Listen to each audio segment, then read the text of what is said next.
Assalamualaikum warahmatullahi wabarakatuh. Selamat pagi anak-anak semua. Materi kita hari ini masih membahas tentang recount text. Baik anak-anak, silahkan disimak materinya yang berikut ini.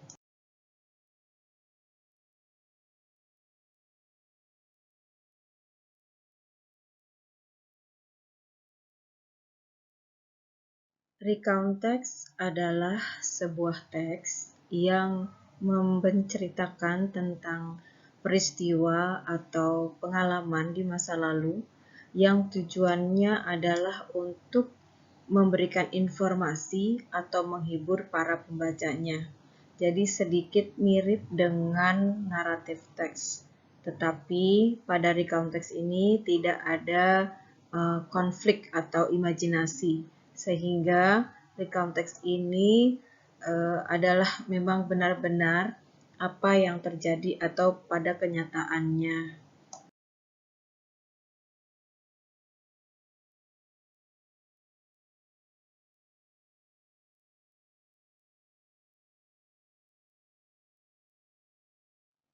Setiap teks memiliki strukturnya sendiri, begitu pula dengan recount text. Pada recount text, struktur teksnya ada 3 bagian. Yang pertama adalah orientation. Orientation adalah paragraf yang memperkenalkan tokohnya atau partisipannya, tempat, dan waktu. Biasanya orientation ini ada di paragraf pertama atau paragraf awal. Selanjutnya, yang kedua adalah events. Events adalah menggambarkan serangkaian peristiwa yang terjadi di masa lalu atau masa lampau. Nah, biasanya events ini ada di paragraf kedua dan seterusnya. Struktur recount text yang ketiga adalah reorientation. Ini sifatnya opsional, boleh ada, boleh tidak. Reorientation adalah komentar pribadi dari si penulis tentang peristiwa yang dialami.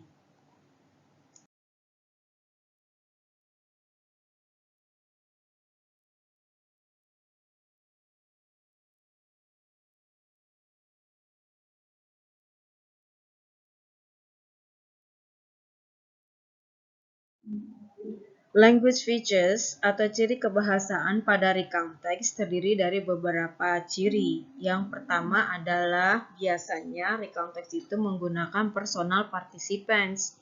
Misalnya I, he, his group, etc. Kemudian yang ciri kedua adalah using chronological connectors atau menggunakan penghubung yang sifatnya kronologis. Misalnya then, next, first, and etc. Yang ketiga adalah using linking verbs, menggunakan kata kerja yang berhubungan. Misalnya di sini menggunakan to be, was, were, kemudian kata kerja yang membutuhkan objek, went, misalnya. Went to village, misalnya, dan seterusnya. Kemudian yang berikutnya adalah using simple past tense. Pastinya karena recount text adalah menceritakan peristiwa di masa lampau, sudah pasti menggunakan simple past tense. And then yang terakhir cirinya adalah using action verbs. Using action verbs ya. Action verbs adalah kata kerja tindakan.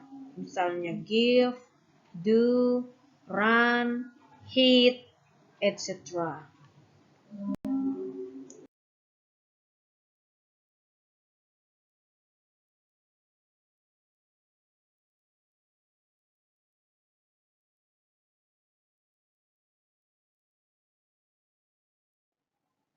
Jenis-jenis recount text atau kinds of recount text, ternyata recount text itu ada beberapa jenisnya.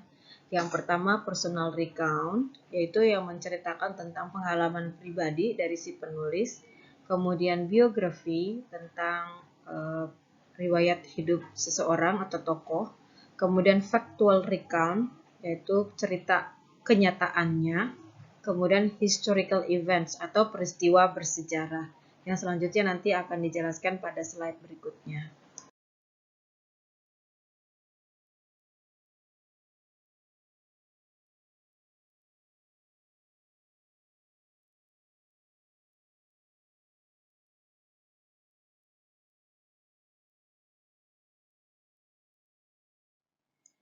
Look at the example of personal recount.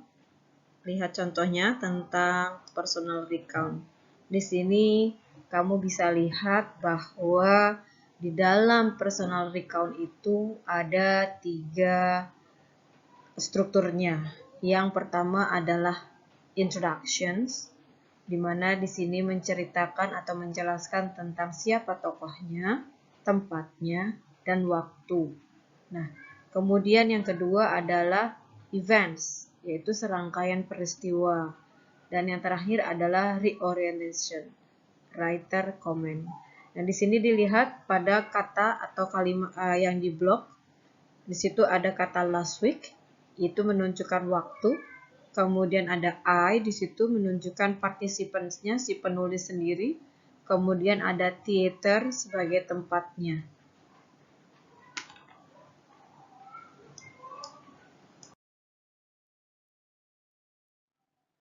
Contoh yang kedua adalah recount text dalam bentuk biografi. Di sini saya sajikan tentang biografi seorang tokoh Baharudin Yusuf Habibie atau yang dikenal dengan B.J. Habibie.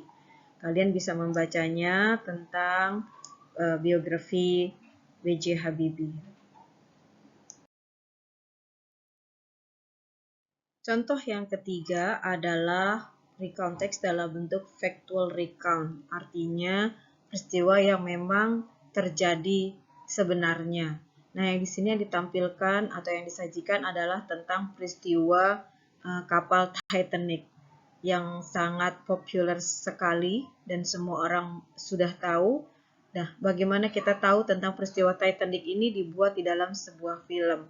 Tetapi film itu memang berdasarkan pada true story-nya atau peristiwa yang sebenarnya.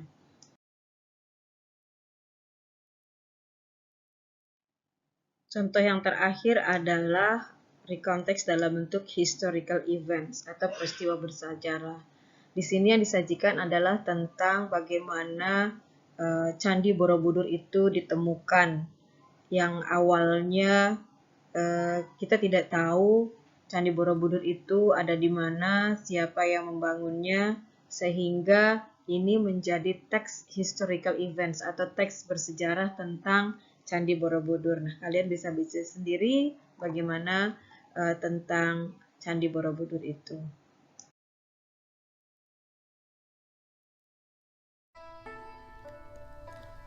One of the most recognizable symbols of China, the Great Wall of China, has a long and complicated history. It is not just one wall, but many different walls and fortifications that were built over the course of thousands of years. The walls built at different times were often built with different materials, everything from packed dirt or wood to stone and brick. These walls were meant to protect China from invasion. The earliest walls were built more than 2,000 years ago when individual states built walls of packed earth and gravel between boards to protect their territories from attackers with swords and spears. Hundreds of years later, in 221 BC, the first emperor of China, Qin Shi Huang, ordered the walls that divided his empire should be destroyed, and a new wall connecting the remaining pieces should be built, creating fortifications that protected the empire from northern attackers. No one knows exactly how long that wall was or where it was built, as most of it has worn down or been destroyed. Over the next 1,000 years, different ruling dynasties repaired, rebuilt, or expanded sections of the wall. The leaders of the Ming Dynasty, which began in 1368, constructed the most famous version of the Great Wall. They began by building watchtowers and garrisons, later adding walls of stone and earth. New construction on the wall ended in 1644. At its height, the Great Wall stretched more than 13,000 miles, or about 22,000 kilometers in total length, making it the longest structure ever built by humans. In some places, the walls were 30 feet or 9 meters thick, and 25 feet or 7.5 meters tall, and it was studded with as many as 25,000 watchtowers. You may have heard that the Great Wall is so big that it can be seen from space, but that is only partially true. It cannot be seen at all from the moon, but from a much closer orbit it could be seen by someone who knew exactly where to look and what it would look like. Today, the Great Wall of China is a World Heritage Site, protected and maintained for all of humanity to enjoy. Only some pieces of the wall are taken care of, however, as it is simply too big and too damaged by time and old battles to repair and take care of it all. In fact, nearly 1/3 of the wall has completely disappeared, fallen down, and even the stones taken away by local people to use in building. Still, the Great Wall is the most popular place for tourists to visit in China, attracting millions of people each year. I hope you enjoyed learning about the Great Wall of China today. Goodbye till next time.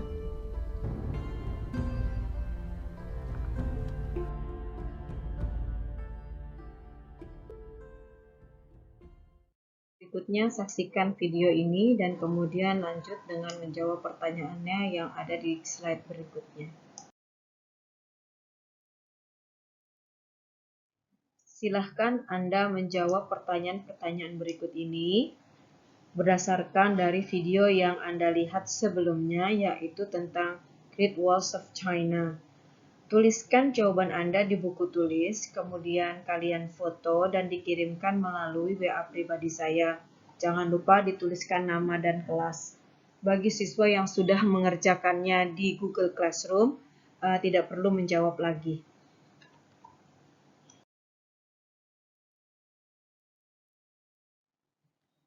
Saya ucapkan terima kasih atas perhatiannya untuk pembelajaran hari ini. Saya akhiri dengan wassalamualaikum warahmatullahi wabarakatuh.